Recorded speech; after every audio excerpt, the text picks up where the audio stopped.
Hello everyone and welcome on the Borough Wine's 12 Wines of Christmas session. So not 6, but 12 wines to try. Yeah, that's a very Merry Christmas indeed. Going through France, Italy, even Lebanon and many other countries, you're gonna have lots of fun. Also, you will be provided with our specific tasting notes written by our experts, but please, you are the experts. You can actually write your own, yeah, and compare with your friends, family, or just by yourself, yeah? Have fun! Welcome to this self-guided tasting, hosted by me, Nico, Borough Wine's adopted sommelier, yeah? The good thing with a self-guided tasting is that you don't have to go through 12 wines in one go, no.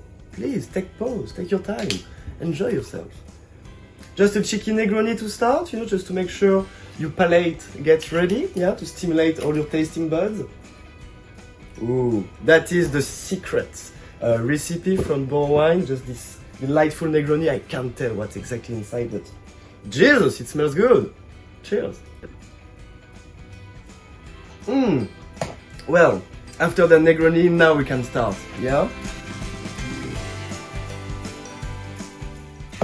So, spontaneity, subjectivity, that's the main key point for wine tasting. However, there is also some, kind of guidelines that we like to use. So I'm gonna show you on this first one. We are supporting local, so this is the English Vines #1. This little one here, make sure it's perfectly chilled, vegan wine. It's quite low on ABV, so it's a perfect breakfast wine. So pour yourself a generous glass. Wine tasting is a call to all your senses, yeah? So first of all, shall we talk about the look, yeah? Step 1, take notes. The look, so we are looking for 3 different things. First, the color, yeah? We all agree it's a white wine, thank you. However, like it can be like more like yellow, golden or amber, this color variation, according to how old is the wine, okay?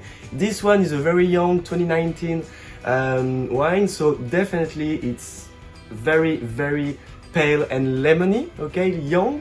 Then we have to look for the intensity of this color.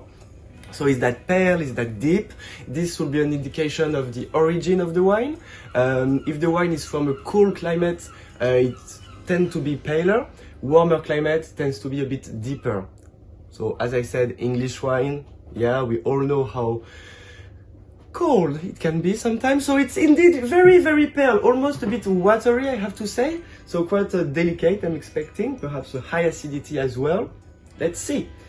The third point of the look will be the viscosity, so 11 ABV, we are not looking for fat, tears or legs. Definitely this is very, very delicate juice. I'm gonna go to the second step, the smell, okay? So for white wine, we are looking of something like citrusy, any stone fruit family, floral, anything really, just be spontaneous and say the first thing which comes to your mind. And then the third step is the taste, obviously, kind of the main interesting part, which is more to confirm what we checked on the 2 first step, okay? So like, do we have this high acidity I was expecting because the wine is quite pale? Do I really have all this citrus? Citrus notes, slightly floral, like a hint of elderflower. I can confirm that or not by tasting it. So shall we?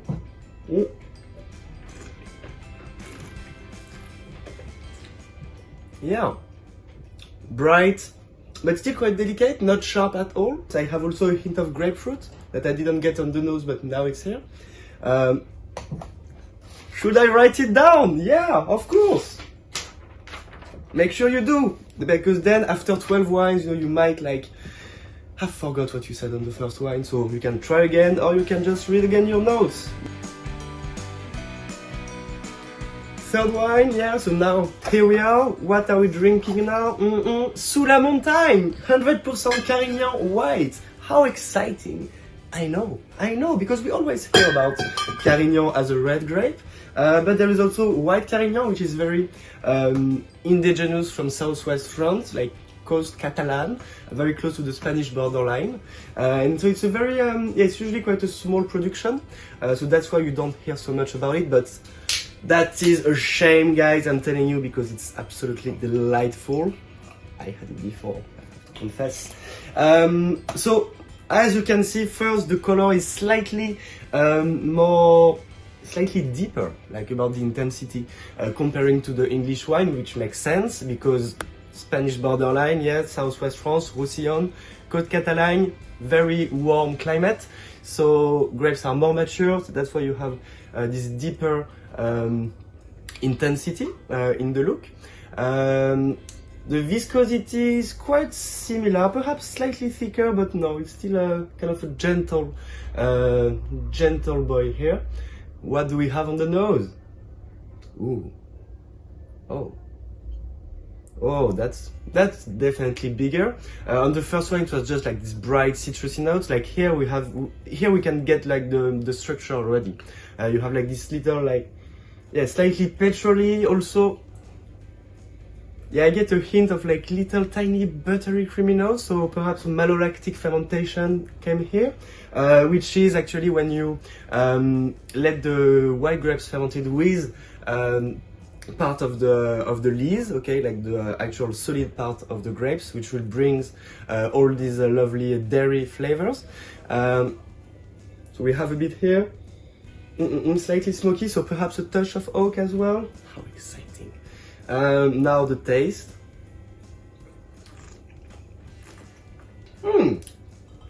Very nice. Actually, not as rich as you would expect on the nose. It's quite delicate on the palate. Slightly more spicy, I will say, than the first one.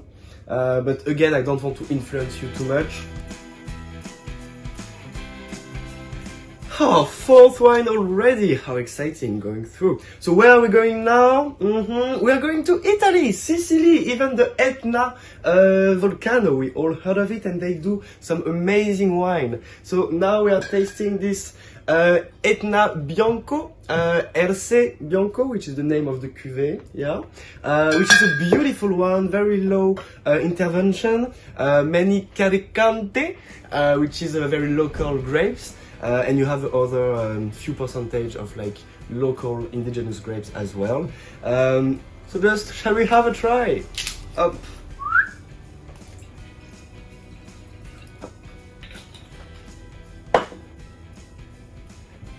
Ooh. Okay. We're definitely going down.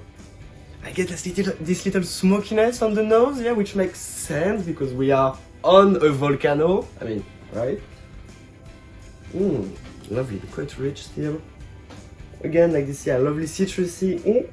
A bit more than citrusy, something a bit more complex, like a bit more zesty. You know, you get this little slightly bitterness on the finish. About the look, it's quite interesting because it's not that deep, it's still quite bright, which makes sense. Because actually, this wine estate is actually on the north side of the volcano, so they have more of a cooler climate, even if it's Sicily and really, really warm there. So I'm sure they managed to keep a bit of freshness into this delightful, beautiful wine. Shall we have a go? Yes, we shall.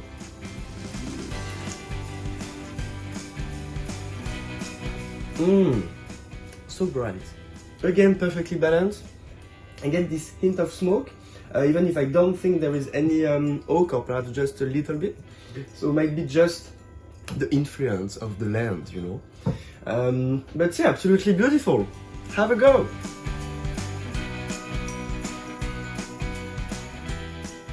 Wine number 5, where we is that Sancerre? Sancerre, how exquisite, how exquisite. Well, Christmas, after all, you deserve the best.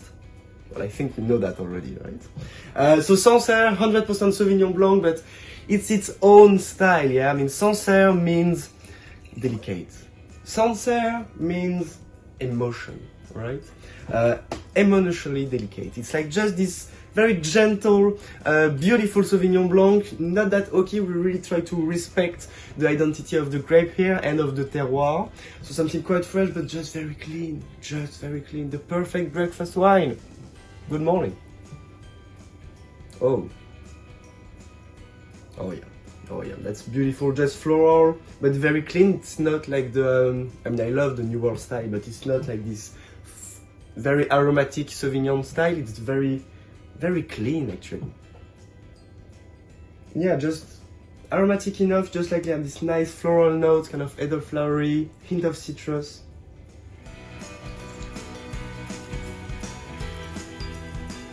Oh yeah, music to my mouth. Music to my mouth. It is beautiful, very clean, nice little acidity on the back. The finish is just perfect. Yeah, enjoy.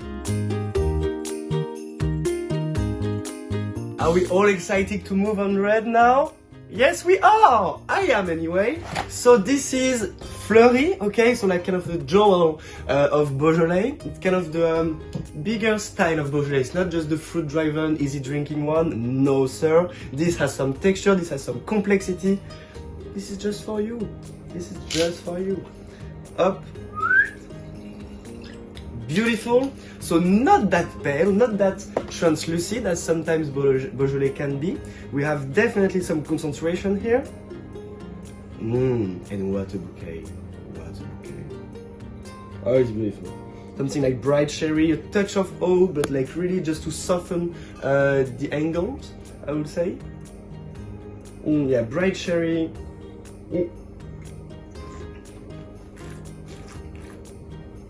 Lovely peppery notes. The tannins are still quite shy, which is very nice because I don't want to get too much of a tannin slap in the morning. However, still you have some structure. The acidity is perfectly balanced. It's just beautiful. Thank you, Domaine de Tourell. Cheers.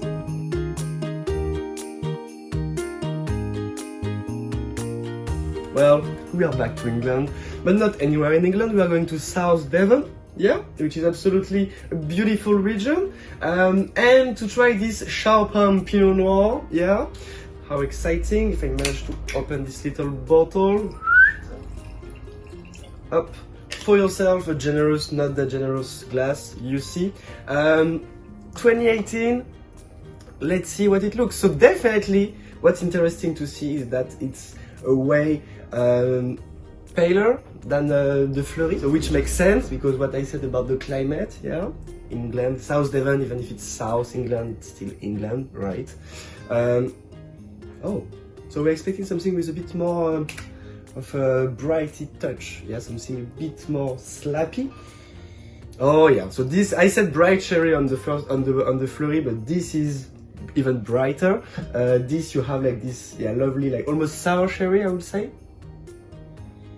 Yeah, lovely, beautiful fruit.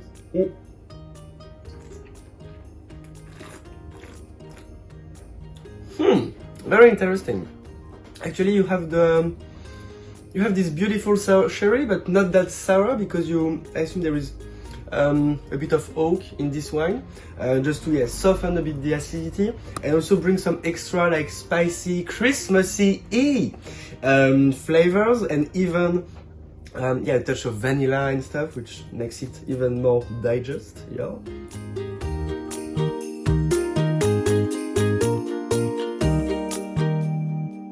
Wine number 8. Here we go. So where are we going now? Oh, we're going to Spain, Rioja. How exciting!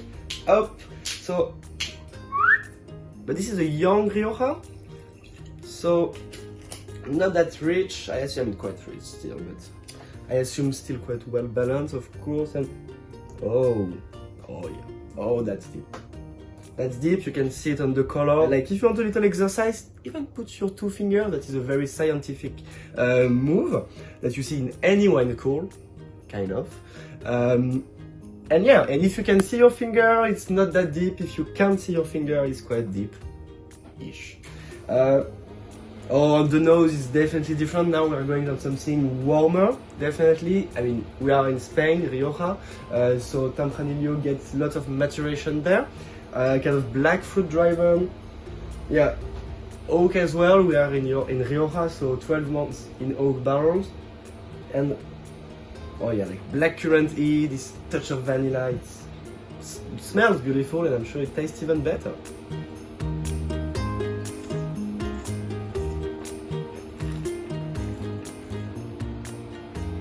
Oh yeah. Jesus, the tannin just slap you in the face, but in a very nice and soft way, I would say. Yeah, very nice, very warm, very rich. The tannin, Jesus, the finish is so long. The tannin are still there, but like in this nice blackcurrant-y little journey. It's very nice. The attack is quite supple, very soft. So at the first you just get this lovely gentle fruits, and then the tannin rise, all the oak comes and makes this beautiful melody into your mouth. Cheers!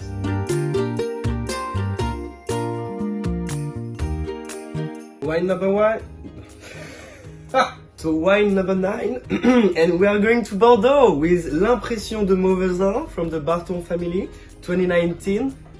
I'm sure it's absolutely beautiful. We all heard of Bordeaux, so we are expecting structure, which is good because we come from Rioja, yeah, so we can't really go back on a Pinot or something. We need panache here, we need structure, and this beautiful Bordeaux, look how dark it is! Yeah! Huh, do I still have fingers? No, crazy. Oh yeah. That is delicate actually. Like you still get this lovely blackcurrant, but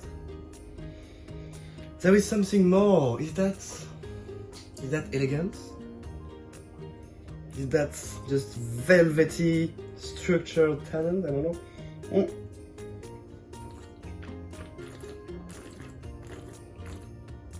Oh yeah.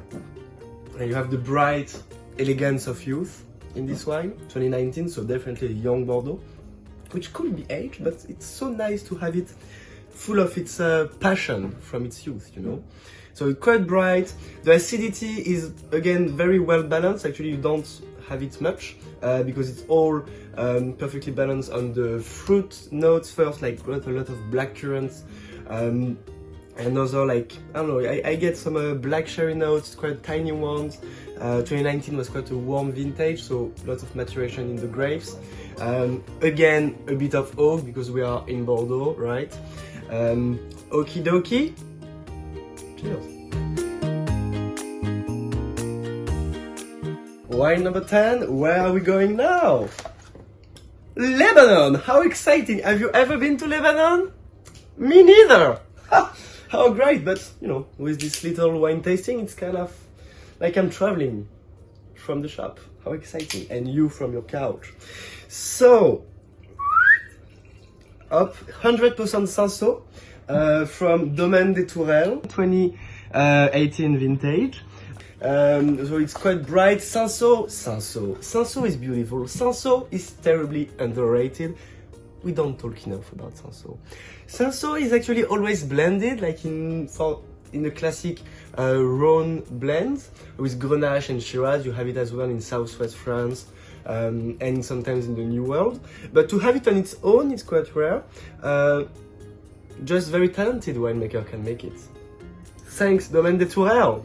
And it's it's supposed to be a very fruit-driven wine because it's like aged in concrete tanks. So just the pure expression of the fruits, and oh yeah, it is absolutely beautiful. Quite bright. We're on red fruit here. Yeah, I get red plum. Something a bit mellow, I would say, like you have like some little tiny dairy notes as well, because concrete tanks, but aged well, you know, with like all the skins and the leaves of the wine, so you get definitely some structure.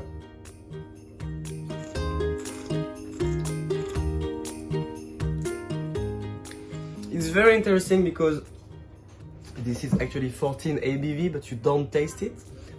Which means that it's definitely have a talented winemaker here, because the alcohol is so well integrated in the wine that you just get the acidity, you get the tannins, you get the structure, but you don't get the alcohol taste or sensation. I mean, you might get the alcohol sensation in a few minutes, yeah. But this is absolutely beautiful. Cheers! Wine number 11, so we are going to Valporicella in Veneto, North Italy. This is an Amarone 2016. And yeah, 2016, but still you can see like the coloration is quite going on the like garnet style, which is quite interesting because Amarone follow a very specific process. They dry the grapes first before the fermentation, so you have way more concentration and sugar in it. And that is why. Oh yeah, you have some ripened plum. Oh yeah, very ripened cherry as well, I would say. A touch of oak, but very, very intense. So Christmassy.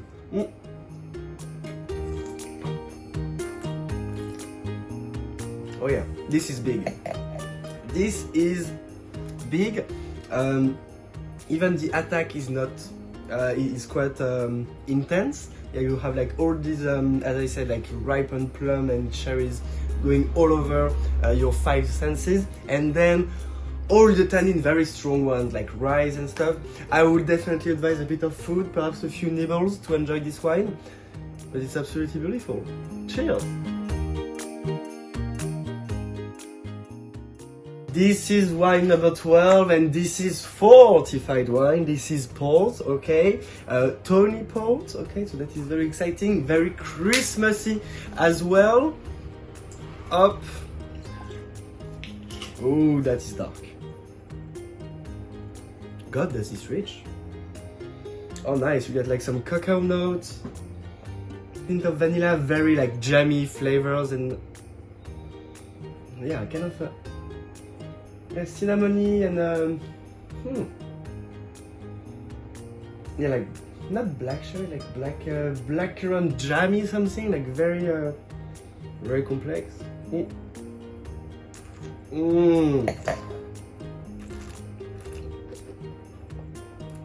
Oh yeah, resin, which makes sense when it still makes from grapes, even if it's port. Rich as a Christmas turkey. It is absolutely beautiful. Aperitif, late afternoon drinks, lazy Sunday morning, I don't know. But port is just perfect for any occasion. Do enjoy! Thank you so much for joining this self-guided wine tasting session with us. I hope you had fun. I hope you enjoyed all of the wine. Do not forget that on the back of the tasting notes you do get a 12% discount on the wine. Thanks again from the whole Borough Wine team. This has been shooted in our Hackney shop, Wilton Way, a very iconic shop of Borough wines. And yeah, just thanks and Merry Christmas to all of you. We wish you a Merry Christmas. We wish you a Merry Christmas. We wish you a Merry Christmas and a Happy New Year.